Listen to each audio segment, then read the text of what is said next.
Hey guys, so 3 videos, one day. It's been crazy, but this one is to celebrate the fact that it finally started snowing. It's probably too bright, but there's snow out there. So, we're gonna celebrate by reading some more of The Hobbit. We're gonna finish the chapter Barrels Out of Bonds, which we just started. So that's nice. Let me just put my little sticky note in the right place. Boop. And the last place we left was Bilbo getting all of the dwarves out of the dungeon. And the captain of the guard has gotten drunk and fallen asleep on Darwinian wine, and the dwarves and Hobbit have just made it back to the cellar. So here we go. Balin was told off to watch the guard and the butler and give warning if they stirred. The rest went into the adjoining cellar with the trap-doors. There was little time to lose. Before long, as Bilbo knew, some elves were under orders to come down and help the butler get the empty barrels through the doors into the stream. These were, in fact, already standing in rows in the middle of the floor, waiting to be pushed off. Some of them were wine barrels, and these were not much use, as they could not easily be opened at the end without a deal of noise, nor could they easily be secured again. But among them were several others, which had been used for bringing other stuffs, butter, apples, and all sorts of things to the king's palace. They soon found 13 with room enough for a dwarf in each. In fact, some were too roomy, and as they climbed in, the dwarfs thought anxiously of the shaking and the bumping they would get inside, though Bilbo did his best to find straw and other stuff to pack them in as cosily as he could manage in a short time. At last 12 doors were stowed. Thorin had given a lot of trouble, and turned and twisted in his tub, and grumbled like a large dog in a small kennel, while Balin, who had come last, made a great fuss about his air-holes, and said he was stifling, even before his lid was on. Bilbo had done what he could to close holes in the sides of the barrels and to fix on all the lids as safely as could be managed. And now he was left alone again, running round putting the finishing touches to the packing, and hoping against hope that his plan would come off. It had not been done a bit too soon. Only a minute or two after Balin's lid had been fitted on, there came the sound of voices and the flicker of lights. A number of elves came laughing and talking into the cellars, singing snatches of song. They had left a merry feast in one of the halls and were bent on returning as soon as they could. "Where's old Gallion, the butler?" said one. "I haven't seen him at the tables tonight. He ought to be here now to show us what is to be done." "I shall be angry if the old slow coach is late," said another. "I have no wish to waste time down here while the song is up." "Ha ha!" came a cry. "Here's the old villain with his head on a jug. He's been having a little feast all to himself and his friend the captain." "Shake him! Wake him!" shouted the others impatiently. Gallion was not at all pleased at being shaken or wakened, and still less at being laughed at. "You're all late," he grumbled. "Here I am waiting and waiting down here while you fellows drink and make merry and forget your tasks. Some wonder if I fall asleep from weariness." "Small wonder," said they, "when the explanation stands close at hand in a jug. Come, give us a taste of your sleeping draught before we fall to. No need to wake the turnkey yonder. He had his share by the looks of it." Then they drank once round and became a mighty merry all of a sudden. But they did not quite lose their wits. "Save us, Gallion!" cried some. "You began your feasting early and muddled your wits. You've stacked some full casks here instead of the empty ones. Is there anything in weight?" "Get on with the work," growled the butler. "There's nothing in the feeling of weight in an idle tosspot's arms. These are the ones to go and no others. Do as I say." Very well, they answered, rolling the barrels to the opening. "On your head be it, if the king's full butter tubs and his best wine is pushed into the river for the lake men to feast on for nothing." Roll, roll, roll, roll, roll, roll, rolling down the hole. Heave, ho, splash, plump, down they go, down they bump. So they began as first one barrel and then another rumbled to the dark opening and was pushed over into the cold water some feet below. Some were barrels really empty, some were tubs neatly packed with a dwarf each, but down they all went, one after another, with many a clash and a bump, thudding on top of ones below, smacking into the water, jostling against the walls of the tunnel, knocking into one another, and bobbing away down the current. It was just at this moment that Bilbo suddenly discovered the weak point in his plan. Most likely you saw it some time ago and have been laughing at him, but I don't suppose you would have done half as well yourselves in his place. Of course, he was not in a barrel himself, nor was there anyone to pack him in, even if there had been a chance. It looked as if he would certainly lose his friends this time. Nearly all of them had already disappeared through the dark trapdoor, and get utterly left behind and have to stay lurking as a permanent burglar in the elf caves forever. For even if he could have escaped through the upper gates at once, he had precious small chance of ever finding the dwarves again. He did not know the way by land to the place where the barrels were collected. He wondered what on earth would happen to them without him, for he had not had time to tell the dwarves all that he had learned, or what he had meant to do once they were out of the wood. While all these thoughts were passing through his mind, the elves, being very merry, began to sing a song round the river door. Some had already gone to haul on the ropes which pulled up the portcullis at the water gate, so as to let the barrels out as soon as they were all afloat below. Down the swift dark stream you go, back to the lands you once did know. Leave the halls and caverns deep, leave the northern mountains steep, where the forest wide and dim stoops in shadow, grey and grim. Float beyond the world of trees, out into the whispering breeze, past the rushes, past the reeds, past the marshes' waving weeds, through the mist that riseth white, up from mere and pool at night. Follow, follow, stars that leap up the heavens cold and steep. Turn when dawn comes over land, over rapid, over sand, south away and south away. Seek the sunlight and the day, back to pasture, back to mead, where the kine and oxen feed. Back to gardens on the hills, where the berries swell and fills, under sunlight, under day, south away and south away.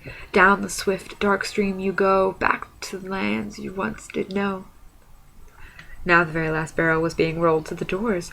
In despair, not knowing what else to do, poor little Bilbo caught hold of it and pushed it over the edge with it. Down into the water he fell, splash into the cold dark water with the barrel on top of him. He came up again spluttering and clinging to the wood like a rat, but for all his efforts he could not scramble on top. Every time he tried, the barrel rolled and ducked him under again. It was really empty and floated light as a cork. Those ears were full of water. He could hear the elves still singing in the cellar above.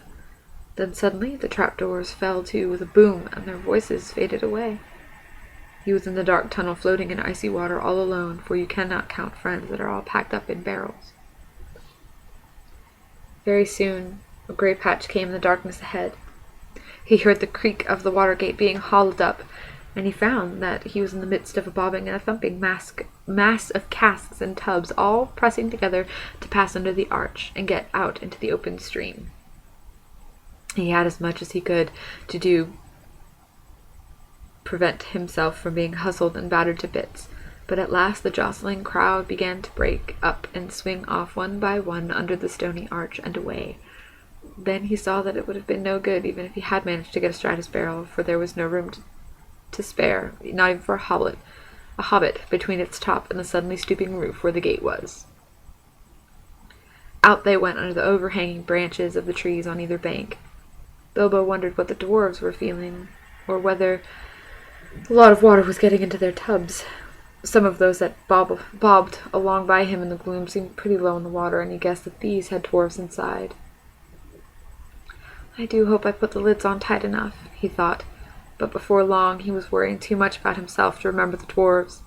He managed to keep his head above the water, but he was shivering with the cold, and he wondered if he would die of it before the luck turned, how much longer he would be able to hang on, and whether he should risk the chance of letting go and trying to swim to the bank. The luck turned all right before long. The eddying current carried several barrels close to shore at one point, and there for a while they stuck against some hidden root. Then Bilbo took the opportunity of scrambling up the side of his barrel while it was held steady against another. Up he crawled like a drowned rat, and lay on the top spread out to keep balance as best as he could.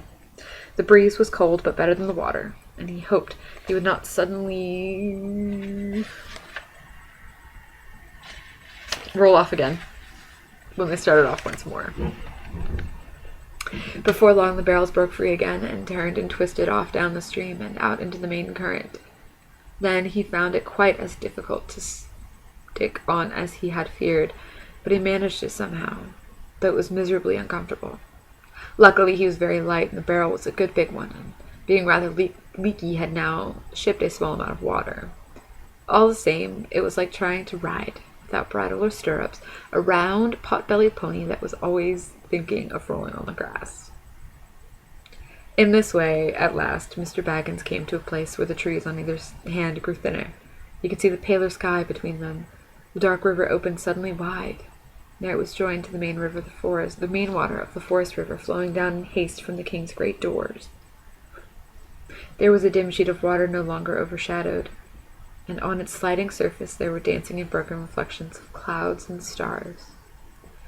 Then the hurrying water of the forest river swept all the company of casks and tubs away to the north bank, in which it had been eaten out a wide bay.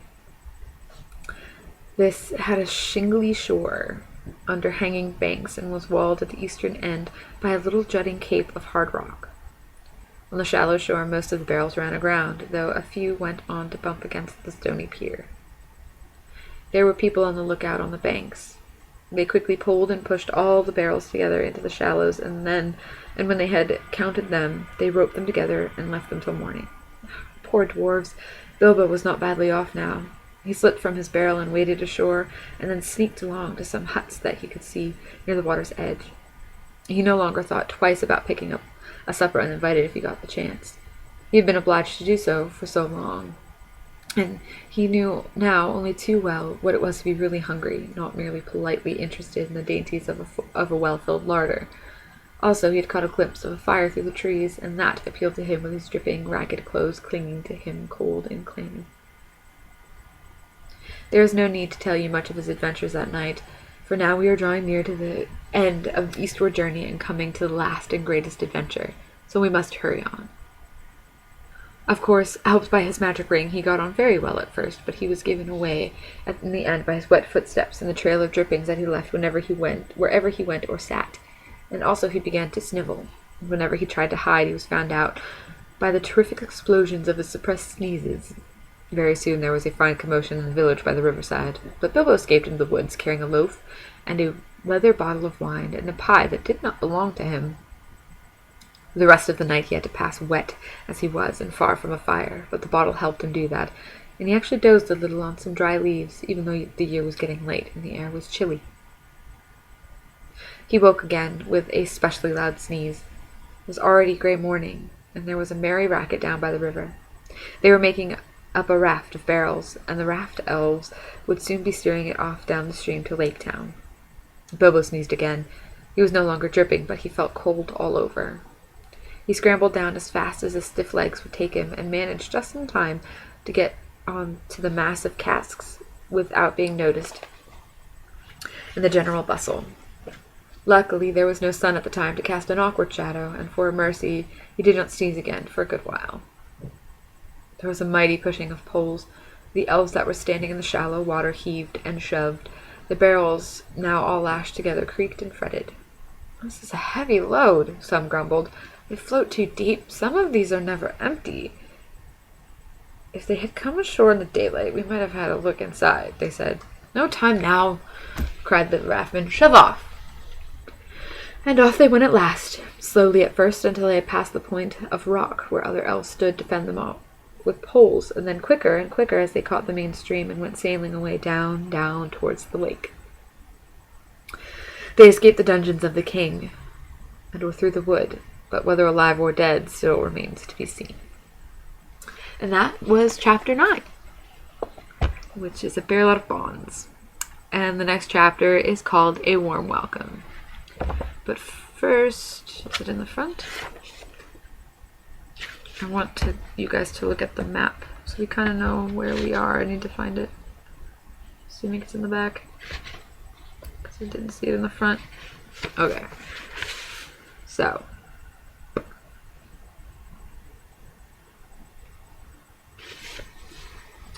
This is where we are. You can't really see it. We have the Elven King's Halls are right over here.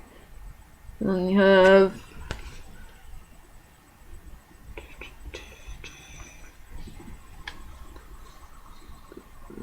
this is kind of where they're going, in this way right now.